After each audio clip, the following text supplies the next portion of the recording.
नमस्कार प्यारे दोस्तों, एक बार फिर बहुत बहुत स्वागत है आप सभी का आपके अपने YouTube चैनल स्पोर्ट्स पॉइंट पर।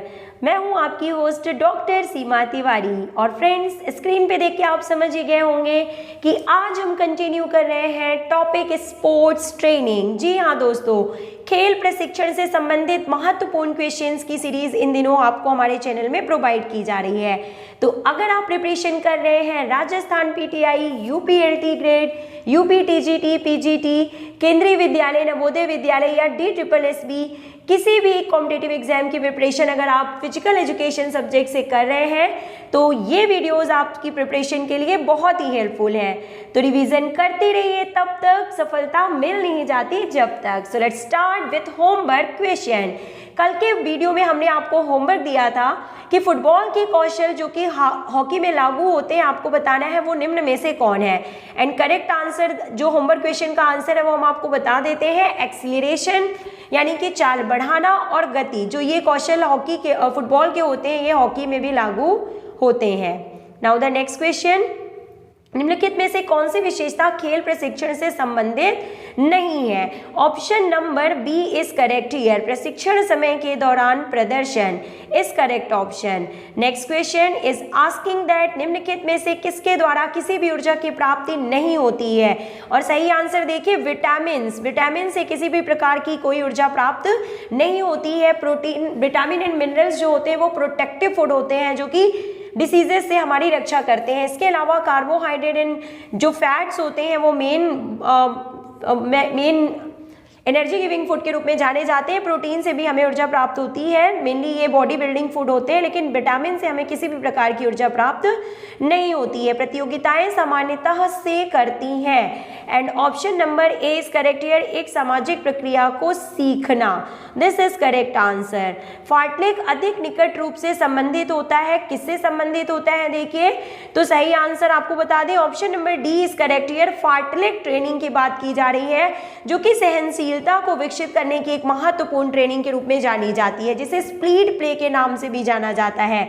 तो देखिए मध्यम दूरी के धावकों में यानी जो मिडिल डिस्टेंस रनर्स होते हैं उनमें काफ़ी देर तक ऑक्सीजन की आवश्यकता होगी दौड़ने के लिए एथलीट्स को, और उनका जो संबंध है वो सहनशीलता यानी फार्टलेग विधि से होगा, जो कि सहनशीलता है वो फार्टलेग विधि से विकसित की जा सकती है। नाउ द नेक्स्ट क्वेश्चन, तेज गति को किसके द्वारा अच्छी तरह से विकसित किया जा सकता है। Option number A is correct here. अंतराल प्रशिक्षण विधि के द्वारा विकसित किया जा सकता है। नेक्स्ट क्वेश्चन, प्रतियोगिता अवधि के दौरान तीव्रता किस प्रकार की होनी चाहिए।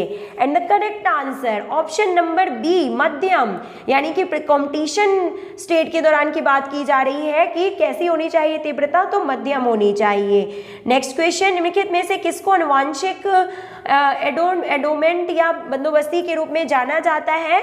और ऑप्शन नंबर्स आपको बता दें सी इज करेक्ट हियर, गति को, क्योंकि देखिए आपको क्वेश्चन हम अच्छे से समझा देते हैं कि कौन सा ऐसा कारक है, इनमें से कौन सी ऐसी एबिलिटी है जो कि जेनेटिक फैक्टर्स पे ज़्यादा डिपेंड करती है। तो गति का मतलब होता है कि जिस प्रकार के फाइबर्स अनुवांशिक रूप से ट्रांसफर होते हैं एथलीट्स में, slow muscle fibres, slow twitch muscle fibres या red muscle fibres, slow twitch muscle fibres या फास्ट ट्विच फाइबर्स, इस पे डिपेंड करता है कि गति किस प्रकार की होगी, एथलीट किस तरह की रेसेस में अच्छा परफॉर्म करते हैं। तो ये जो है सबसे ज़्यादा आनुवांशिकता से ही प्रभावित होता है, गति जो फैक्टर होता है। फाटलेग प्रशिक्षण का सबसे उपयुक्त समय कौन सा होता है। Option number A is correct here, off season. तो दोस्तों बहुत ही इंपॉर्टेंट क्वेश्चन की सीरीज है, आप वीडियो को पूरा लास्ट तक जरूर देखिएगा। शरीर की वह योग्यता जो वातावरण की जरूरतों से मिलती है उसको क्या कहते हैं। And option number A is correct here, fitness के रूप में इसे जाना जाता है। छोटी अवधि के प्रशिक्षण चरण को क्या कहते हैं, तो इसे माइक्रो साइकिल के रूप में जाना जाता है, जो कि कुछ दिनों का ट्रेनिंग पीरियड होता है। कुछ सप्ताह का पीरियड जो होता है वो मीजो साइकिल कहलाता है। और जो लॉन्ग ड्यूरेशन होता है यानी कि कुछ महीनों से सालों तक का जो ड्यूरेशन होता है प्रशिक्षण का, वो मैक्रो साइकिल के रूप में जाना जाता है। इंपॉर्टेंट क्वेश्चन है, सभी एग्जाम में पूछ लिया जाता है। निम्नलिखित में से कौन सी योग्यता अनुकूलन और समन्वय दोनों है। बहुत ही अच्छा क्वेश्चन है। Option number C is correct here, गति। एक ऐसी योग्यता है जो कि अनुकूलन और समन्वय दोनों के रूप में जाना जाता है। नाउ द नेक्स्ट क्वेश्चन, निम्नलिखित में से किस प्रशिक्षण विधि द्वारा आपकी एरोबिक सहन क्षमता में सुधार होता है? पहले हमने आपको कई बार बता दिया है, फार्टलेक प्रशिक्षण यानी कि फार्टलेक ट्रेनिंग के द्वारा सहन क्षमता यानी कि एंड्योरेंस को विकसित किया जाता है। निम्नलिखित में से कौन स्वास्थ्य संबंधित फिटनेस का घटक है? और बात की जा रही है हेल्थ रिलेटेड फिटनेस कंपोनेंट की। Option number D is correct here. मांसपेशी सहन क्षमता, muscular endurance is related to health fitness factor. और जितने भी यहाँ पे बाकी दिए हुए हैं वो स्किल रिलेटेड फैक्टर्स होते हैं। फिटनेस फैक्टर्स को दो पार्ट्स में बांटा जाता है, आपको बता दें, हेल्थ रिलेटेड फिटनेस फैक्टर और motor skill related fitness factor. तो मांसपेशी सहन क्षमता का संबंध जो है वो स्वास्थ्य संबंधित फिटनेस फैक्टर्स में से है। मोटर शिक्षणीयता आमतौर पर परिभाषित होती है, किस रूप में मोटर स्किल को परिभाषित किया जाता है? क्वेश्चन में ये पूछा गया है। Option number B is correct here. विभिन्न मोटर कौशलों को जल्दी और आराम से सीखने की योग्यता को मोटर शिक्षणीयता यानी कि मोटर लर्निंग के रूप में जाना जाता है, कि किस तरह से विभिन्न जो मोटर स्किल्स होते हैं या मूवमेंट से रिलेटेड स्किल्स होते हैं उनको कितना जल्दी और आराम से कोई सीख पाता है, ये उसकी मोटर शिक्षणीयता कहलाती है। नाउ द नेक्स्ट क्वेश्चन, मांसपेशी हाइपरट्रॉफी अतिवृद्धि के लक्ष्य के साथ किए गए शारीरिक व्यायाम स्वाभाविक रूप से होते हैं। फ्रेंड्स, क्वेश्चन आप अच्छे से पढ़ लीजिए कि मांसपेशी हाइपरट्रॉफी की बात की जा रही है, जहां पे मांसपेशी की लेंथ में वृद्धि हो जाती है, जिसे अतिवृद्धि के नाम से भी जाना जाता है। तो अतिवृद्धि के लक्ष्य के साथ किए गए जो शारीरिक व्यायाम होते हैं वो स्वाभाविक रूप से क्या होते हैं?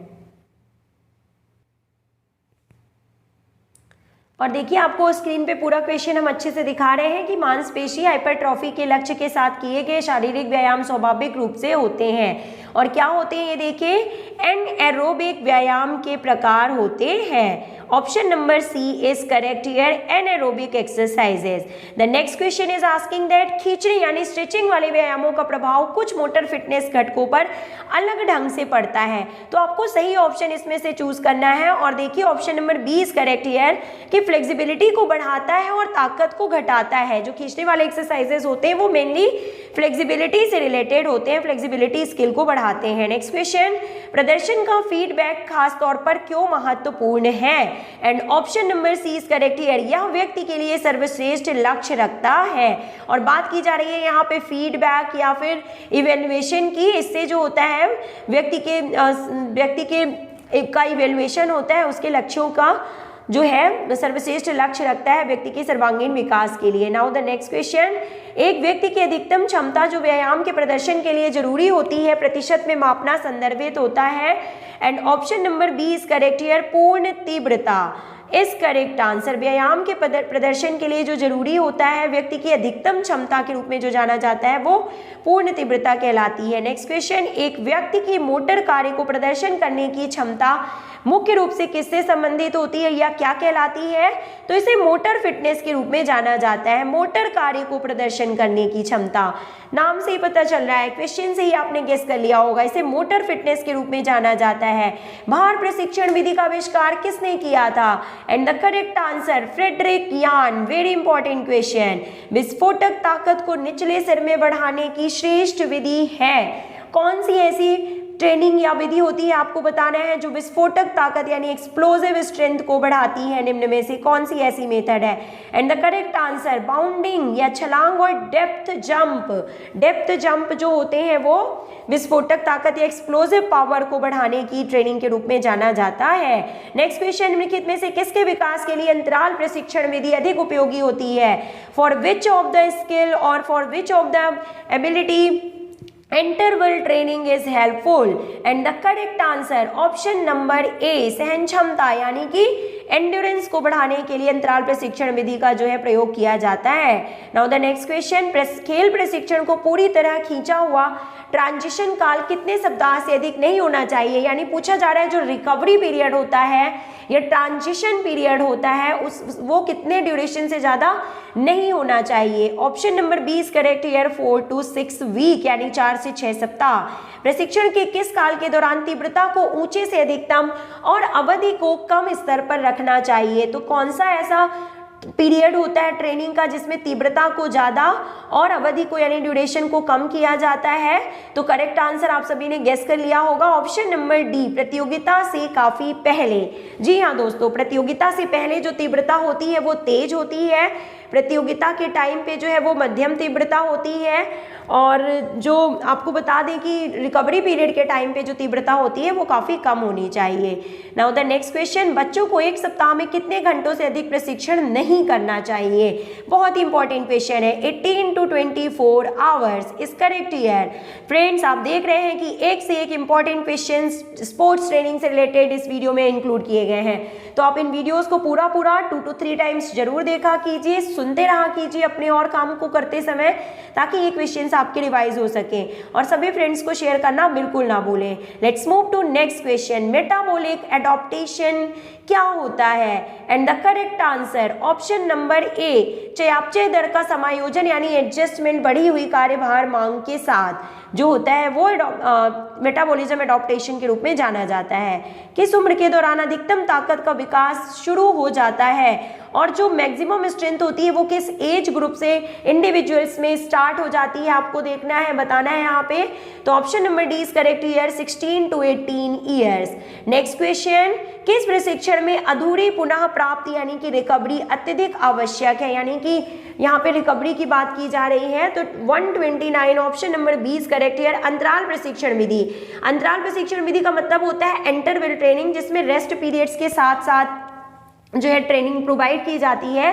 तो इसमें अधूरी रिकवरी होनी चाहिए, यानी कि पूरे तरह से ट्रांजिशन पीरियड या रिकवरी नहीं होनी चाहिए, बस गैप पीरियड होता है, उसके बाद फिर से जो है इंटेंसिटी तेज करके और फिर प्रशिक्षण दिया जाता है। इसे इंटरवल ट्रेनिंग के रूप में जाना जाता है। नेक्स्ट क्वेश्चन, प्रदर्शन संबंधित फिटनेस शामिल करता है, और प्रदर्शन संबंधित फिटनेस में क्या शामिल होता है? देखिए सभी ऑप्शन को ध्यान से पढ़िए। Option number D is correct here, 1 and 4 सही होगा, यानी कि power and agility is related to fitness factors. Next question is asking that एक श्रेष्ठ एथलीट के मामले में पेरियोडाइजेशन इंगित नहीं करता, और क्या इंगित नहीं करता है, कौन सा नहीं होता है? देखिए श्रेष्ठ एथलीट में बहु पेरियोडाइजेशन यानी multi periodisation is not necessary in case of and the best athlete, sorry. The next question, अपने पेट की ताकत को सुधारने के लिए जो एक्सपर्ट्स होते हैं वो आपको क्या करने की सलाह देते हैं? और सभी ने करेक्ट आंसर गेस ही कर लिया होगा, सिटअप्स। जी हाँ दोस्तों, पेट की मांसपेशियों को मजबूत बनाने के लिए हमें डेली सिटअप्स करना चाहिए। डेली व्यायाम सभी को दिन में कम से कम मॉर्निंग में आपको आधे घंटे एक्सरसाइज जरूर करनी चाहिए, जिससे आप फिट बने रहें और डिसीजेस से बचे रहें। अधिकतर खेल प्रशिक्षण को किस रूप में जाना जाता है? एंड द करेक्ट आंसर जीवन भर यानी आजीवन प्रक्रिया, यानी जो खेल प्रशिक्षण होता है वो क्या होता है कि जो प्लेयर्स होते हैं, जो खिलाड़ी होते हैं, उनको सर्वश्रेष्ठ प्रदर्शन के लिए हेल्प करता है sports training. Now the next question, ताकत सहन क्षमता के विकास के लिए कार्यभार की तीव्रता होनी चाहिए, और कितनी होनी चाहिए? देखिए option number D is correct here, 40 to 60%। Now the next question, खेल प्रशिक्षण का लक्ष्य पहले ही हमने आपको बता दिया है, option number D is correct here. खेल प्रदर्शन में सुधार यानी कि खिलाड़ियों के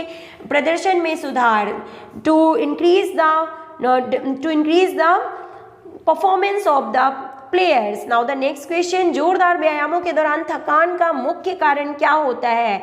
and the correct answer lactic acid का बनना। नेक्स्ट क्वेश्चन, भार यानी लोड के दो महत्वपूर्ण कंपोनेंट निम्नलिखित में से कौन से होते हैं? तो पहले हमने आपको बता दिया है तीव्रता और मात्रा। जब भी किसी भी पीरियड की बात की जाती है, ट्रेनिंग की बात की जाती है, कोई भी प्रकार की ट्रेनिंग हो या पेरियोडाइजेशन की बात हो, तो तीव्रता और मात्रा दो महत्वपूर्ण फैक्टर होते हैं, स्पेशली लोड ट्रेनिंग में। नेक्स्ट क्वेश्चन, किस विधि में तीव्रता 80 to 90% रखी जाती है? And option number A is correct here, व्यापक यानी कि विस्तृत अंतराल प्रशिक्षण विधि में जो तीव्रता होती है वो कितनी होती है? 80 to 90%, यानी इंटेंसिव इंटरवल ट्रेनिंग की बात यहाँ पे की जा रही है। अच्छे साइकिल चालक बनने के क्रम में आपको जरूरी रूप से करना पड़ेगा, और क्या करना पड़ेगा? देखिए circuit training will be helpful to be the best cycler, यानी कि साइकिलिंग आपको अगर अपनी अच्छी करनी है, साइकिल चालक बनना है, तो क्या करना जरूरी है? आपको सर्किट ट्रेनिंग लेना जरूरी है। नेक्स्ट क्वेश्चन, सबसे प्रभावशाली तरीका अच्छे परिणामों की प्राप्ति का शारीरिक गतिविधियों द्वारा किससे संबंधित होता है? Option number A is correct here, निरंतर अभ्यास पर जोर। तो कुछ इंपॉर्टेंट क्वेश्चंस भी हैं इसमें जो कि एज इट इज एग्जाम में पूछ लिए जाते हैं, और ये वो क्वेश्चन है जो बहुत ही सिंपल होते हैं लेकिन उनकी लैंग्वेज को थोड़ा सा चेंज करके यहाँ पे इस सीरीज में आपके लिए हम लेके आए हैं। प्रशिक्षण के दौरान उल्टी की अनुभूति का होना किसके कारण होता है? Option number A is correct, या लैक्टिक एसिड का बनना is correct answer. Now the next question, निरंतर प्रशिक्षण विधि में अनुकूलन के दौरान क्या होता है? And option number C is correct here, that तीव्रता को कम रखा जाता है और मात्रा को अधिक रखा जाता है निरंतर प्रशिक्षण विधि में, यानी कि कंटिन्यूअस ट्रेनिंग की बात यहाँ पे की जा रही है। Option number C is correct here. Now the next question, खेल प्रशिक्षण में भार के डेंसिटी घनत्व का निर्धारण करता है? And option number D is correct here, unit यानी इकाई के उद्देश्य के साथ। नेक्स्ट क्वेश्चन, रीढ़ की हड्डी की स्थिरता व्यायामों में सबसे महत्वपूर्ण भूमिका अदा करती है? Option number B is correct here, lifting exercises में, यानी कि उठाने वाले व्यायामों में। नाउ द नेक्स्ट क्वेश्चन, यौगिक व्यायाम क्या होते हैं? और सभी को पता है कि यहाँ पे देखिए बात की जा रही है गतिशील व्यायाम की बात यहाँ पे की जा रही है। सॉरी फ्रेंड्स, यौगिक व्यायाम की बात की जा रही है। थोड़ा सा डाउट है मुझे यहाँ पे, आप इस क्वेश्चन का आंसर भी कमेंट बॉक्स में लिखिएगा, क्योंकि यहाँ पे कंबाइन एक्सरसाइजेस की बात की जा रही है, तो आई थिंक ए और बी दोनों होगा, क्योंकि कंबाइन एक्सरसाइजेज नाम से ही पता चल रहा है जो दोनों का मिक्सचर होते हैं, मिक्सअप होते हैं, तो वो दोनों ही होगा। लेकिन आप भी इस क्वेश्चन को चेक कर लीजिएगा। मांसपेशी विस्तार में बढ़ोतरी के लिए निम्नलिखित में से कौन सा सबसे महत्वपूर्ण कारक होता है? And option number A is correct here, व्यायाम यानी कि एक्सरसाइज से मांसपेशी हाइपरट्रॉफी होती है, यानी मसल हाइपरट्रॉफी यानी मांसपेशी विस्तार में बढ़ोतरी होती है। Now let's move to very important question of the series. Arthur Lydiard प्रशिक्षण की विधि निम्न में से क्या विकसित करती है? Option number B is correct here, सहन क्षमता। इंपॉर्टेंट क्वेश्चन है, सभी एग्जाम में पूछ लिया जाता है। निम्नलिखित में से कौन सी तकनीक मनोवैज्ञानिक विनियमन यानी कि एक्सचेंज तकनीक नहीं है? And the correct answer biofeedback is correct answer. Option number D is correct here. Next question, LSD low slow distance प्रशिक्षण एथलीट को कुछ राहत देता है उच्च तीव्रता प्रशिक्षण से, और क्या होगा करेक्ट आंसर यहाँ पे? Option number A fartlek training is correct answer. थोड़े से क्वेश्चंस और बाकी हैं, तो आप वीडियो को पूरा जरूर देखिएगा। अगर एक एथलीट तेज दौड़ना चाहता है तो वह क्या करेगा? निम्न में से सही ऑप्शन क्या है? देखिए तो उसको क्या होगा सही आंसर यहाँ पे? देखिए घुटने को ऊंचा रखकर दौड़ने की जरूरत होती है। Option number D is correct here. उम्र और लिंग में अंतरों को जांचा जाता है किसके द्वारा? And option number B is correct here, व्यक्तित्व सिद्धांत के द्वारा। Now the last question of the series and it is also homework question. ताकत प्रशिक्षण की अवधि के बीच जरूरी आराम होना चाहिए, और कितने घंटे का रेस्ट पीरियड होता है स्ट्रेंथ ट्रेनिंग में, यहाँ पे बात की जा रही है। तो इस क्वेश्चन का आंसर आप हमें कमेंट बॉक्स में लिख के जरूर बताइएगा। दोस्तों आज हमने स्पोर्ट्स ट्रेनिंग का थर्ड पार्ट फिनिश कर दिया है। मिलते हैं आपसे जल्दी ही नेक्स्ट वीडियो में नेक्स्ट टॉपिक के साथ, यानी कि किसी दूसरे इंपॉर्टेंट टॉपिक में हम आपके लिए वीडियो लेके जरूर आएंगे। तो मिलते हैं जल्दी ही। Till then take care, good bye, have a nice day.